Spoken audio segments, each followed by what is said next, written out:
In 2012, I learned that the most common cause of death in the West is eating too many animal products and not enough whole plant foods.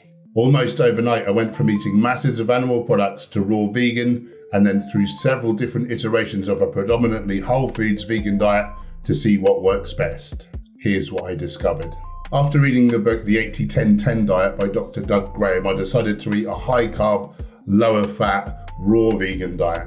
It was basically a metric ton of fruit and some salad vegetables, tiny amount of overt fats in the form of nuts and seeds, but not many at all. As a bodybuilder though, I added in a few servings of vegan protein powder, to fuel the old muscles. I was drinking 4 massive 2-litre smoothies per day. As I say, tons of fruit, so it was dried fruit, some fruit juice, some green leaves. Seeds-wise, I was emphasising things like flax and chia for the omega-3. This and the other vegan diets I did massively improve my health in many different ways, which I will get to later on. But just to say, on this diet, I had some dysbiosis going on, mostly in the form of quite loose stool. Living in the UK, it was very hard to source enough variety and quantity of calorically dense fruit. You want the tropical fruits, mangoes, things like that. It became very difficult. As a bodybuilder, I needed so many calories. I had to have so much fruit in different stages of ripeness. I always had to have stuff on the go. And it's quite difficult from that perspective. I relied, a lot on dried fruits, particularly in the winter time. I bought into Doug Graham's shtick of animals don't cook their food, you're destroying nutrients, enzymes, etc. But I had the thought, I'm not eating broccoli, I'm not eating garlic, surely there's such good nutrients in there. I didn't really believe that cooking these healthy foods suddenly makes them so they're gonna kill you. And I thought, I'm kind of missing out, and I miss those foods and I want them in. So I actually discovered what we call raw till 4 diet for myself, what Freely calls raw till 4. I discovered it for myself and ate that way for quite a while. Now I was having 3 massive smoothies through the day. In the evening I'd have some cooked grains, some legumes, which are super healthy, aren't they? Cooked veggies and things. I found that quite an enjoyable way to eat. Still though, I was having some gut dysbiosis. Sometimes it wouldn't be too bad, but sometimes my gut would play up. I could have a bit of pain in there, a lot of loose stool.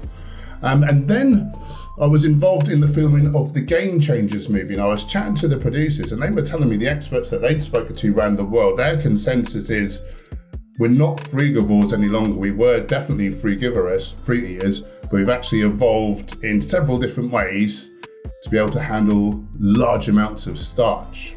They cited several things, a lot of which I've forgotten, but particularly like changes in dentition, the amount of amylase we produce now relative to other primates. Amylase is the enzyme that breaks starches down into simple sugars. So I stuck to the high carb, which from the data looks as though that's the healthier way to eat, but I added in much more starches. I didn't eliminate raw foods. They're still a pretty big part of my diet, but predominantly, the bulk of my food is grains and legumes.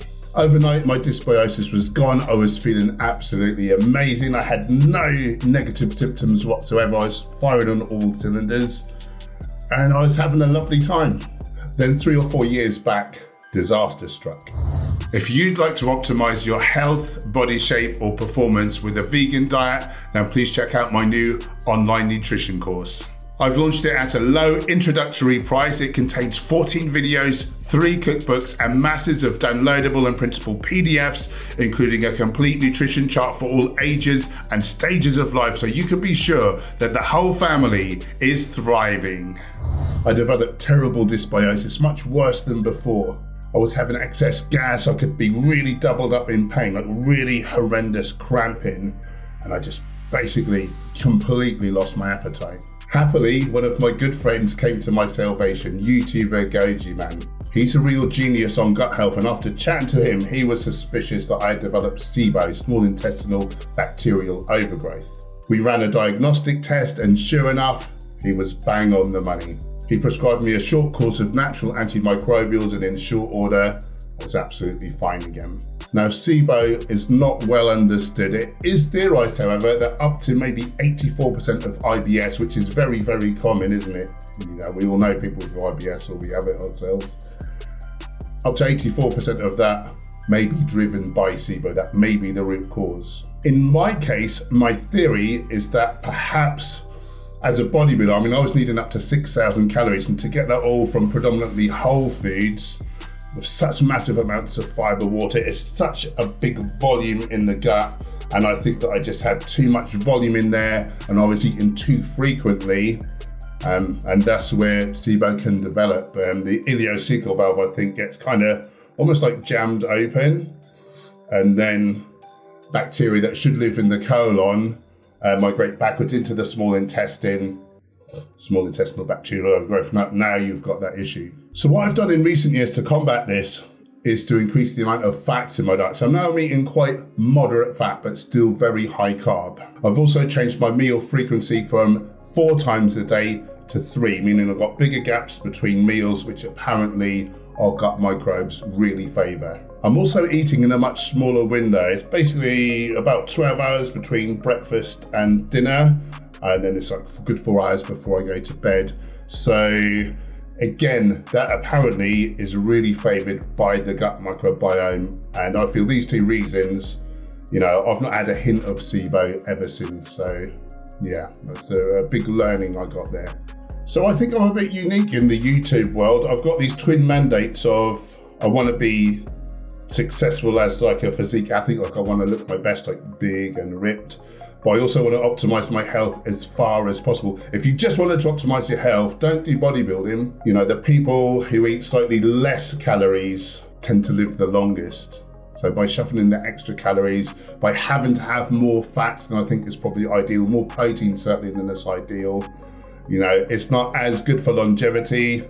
Head and shoulders above what an omnivorous bodybuilder is going to do. A vegan bodybuilder will beat them hands down every time, but just not completely optimal. Speaking of bodybuilding, that bullshit about you have to eat meat to get protein, complete nonsense. I gained muscle just as easily on a vegan diet as I did on an omnivorous diet. In recent months, we've seen the best ever study of omnivorous versus vegan bodybuilders coming out of Sao Paulo University in Brazil. It showed absolutely zero difference in the ability to gain muscle and strength on each diet. In the past, we've heard that animal protein is much more bioavailable than plant protein. The trouble with those studies is the plant protein given to the animals was uncooked. We cook our foods.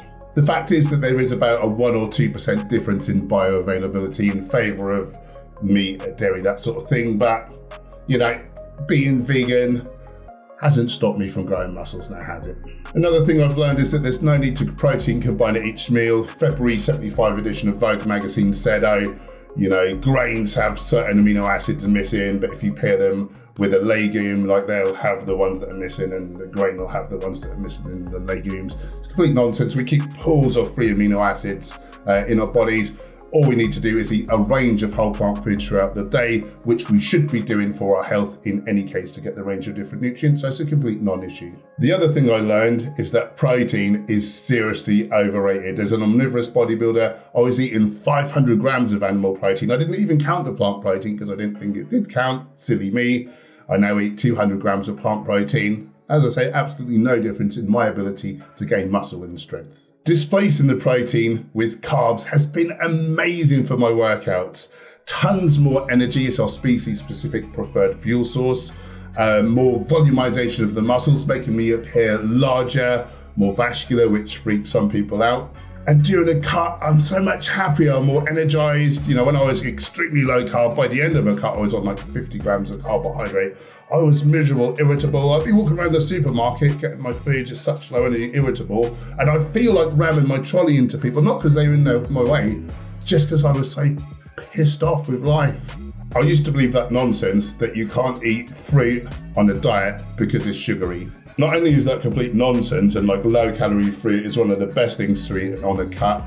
Also, my mum was told by the NHS, don't eat fruit when you're diabetic. Again, a higher carb, lower fat, whole foods, plant-based diet reverses type 2 diabetes. The problem is not the carbs, the problem is the fat. The symptom is high carbs in the bloodstream, high blood sugar, but it's fat getting in the way of insulin signaling, which is the cause.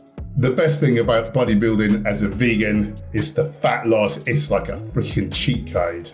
I've tried every diet under the sun, and in this way of eating, you get to eat as much food as you care for, because it's, much more volume, more water, more fiber, less calories. And it's much more nutritious, so your brain's not constantly signaling that you need to eat, because you're lacking vitamins and minerals. In my mid to late 40s, I got in the best shape of my life, and in 2016, the Broad study was published out of New Zealand, and it showed that people eating ad libitum, as much as they cared for of a higher carb, lower fat, whole foods, plant-based diet, on average, they lost 1 pound of excess fat per week. At the same time, their blood pressure, cholesterol, triglycerides all came down to within the healthy ranges. Best lifestyle in the world. Whole foods, plant-based, can't beat it.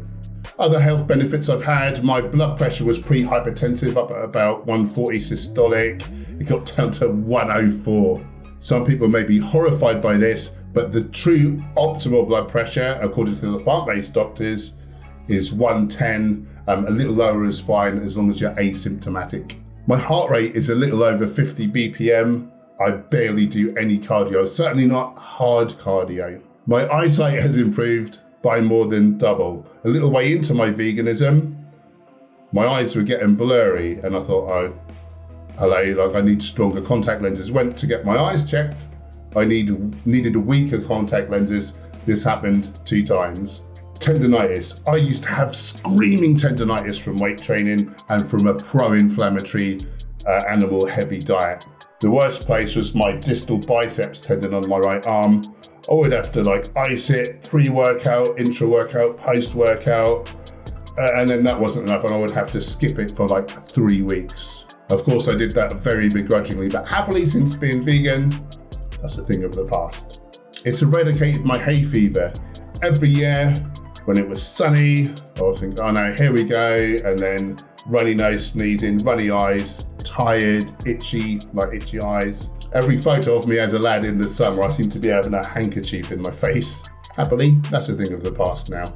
And I'm victim to far less viruses now. In the past, I didn't eat a lot of fruits and veggies. I included some, but I was eating so many calories, so much animal products, there wasn't much room. Now, of course, I eat a much higher amount, and I get sick far less. Surprise, surprise. Some quick health tips that I've learned that I'd like to pass on. Number 1, the gut microbiome is the most important indicator of your health potential, both physical and mental. Put simply, we invite different strains of bacteria to live in the colon, predicated on our food choices. The good guys eat whole plant foods. The bad guys eat everything else. 99% of the genes that control our health potential belong to these bacteria. It is that serious. Feed the good guys. Number 2, coconut oil is not a health food. When I first went vegan, I was doing the raw thing, as I said. Sometimes you go to events, there'd be raw desserts, but to set something that's not been cooked, 99 times out of 100, they add in coconut oil. Unfortunately, it contains the same long and very long chain triglycerides found in animal products, and it leads to the number 1 cause of death in humans, heart disease. And number 3, my most recent health tip that I've learned, fruit juice promotes Alzheimer's disease. Sugar in whole food form, i.e. fruit attached to fiber with the lovely polyphenols, about the healthiest thing you can eat, but extract the sugar from a whole food. This acts very, very differently in the body. Free sugars are to be avoided at all costs. Alzheimer's is the biggest cause of death in UK residents. Cut out salt, cut out all free sugars, including fruit juice. Lastly, I'd like to talk about some of the social aspects of becoming vegan. Firstly, it helped me overcome my social phobia, and now I really thrive in social situations. I seek them out. I used to think that I was an introvert. I've since found out I was an anxious extrovert. Finding your tribe, people who have the same values as you, is just essential. Oftentimes, it's not that we're averse to social situations, it's that perhaps the people are just a bit shit.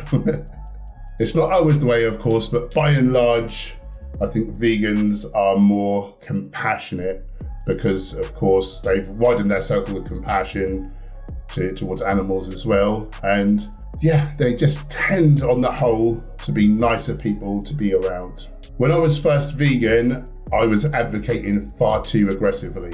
I think this is a mistake many of us make. You know, we see this footage, it's horrific. Of course we're going to be vegan because we're good people, our friends and family are good people, so of course we just need to tell them what's going on and they'll be vegan. But it's never as easy as that, and it can build up resentment, and we can just be too kind of aggressive, I would say, with our perspective. For instance, I used to own a vest which said vegan because I give a shit, which I thought was fine.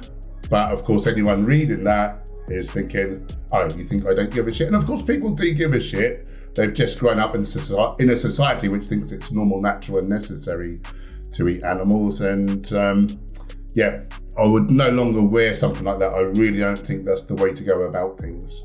Another thing I've noticed about activists is when we're not well educated enough, we can become very frustrated and angry, and then we start doing a lot of headbutting when we're trying to communicate, and this kind of thing just puts up barriers, builds walls, and you're not going to shame someone into becoming vegan. Or at least it's not half as successful as building rapport and doing it in the right way. To build rapport, number one, actually listen to the other person. I know we don't want to, but when people feel heard, they're more inclined to then listen to what we've got to say.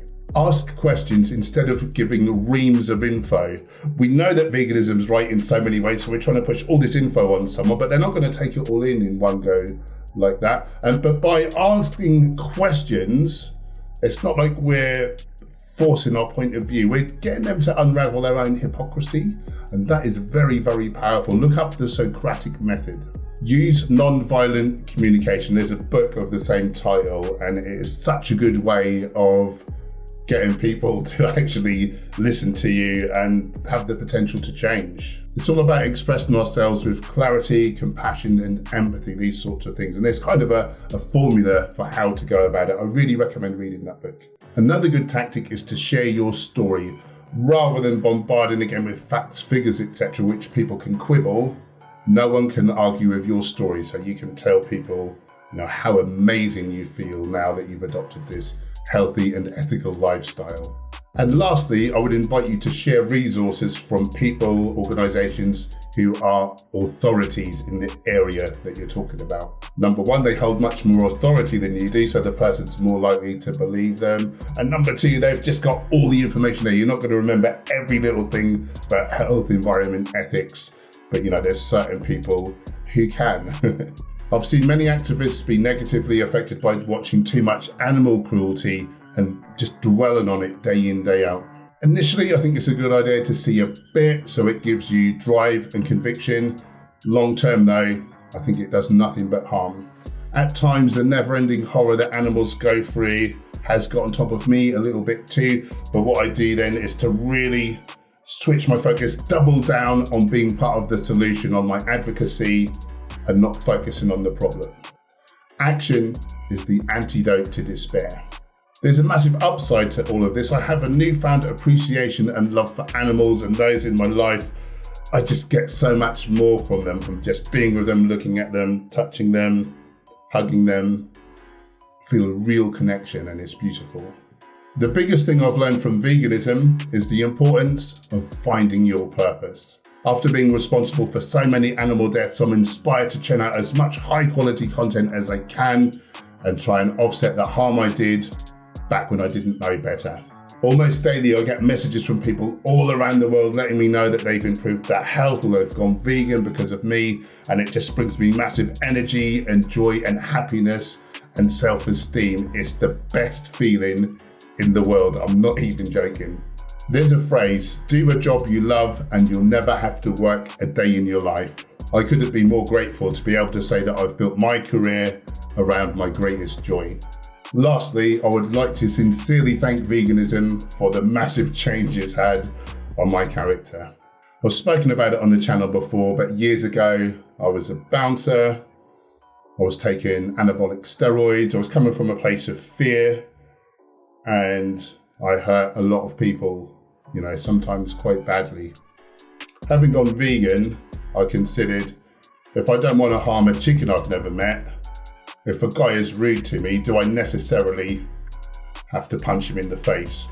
I learned to consider that if he's being horrible towards me, he's suffering. I can either add to that suffering, verbally or physically, or I can choose to forgive him.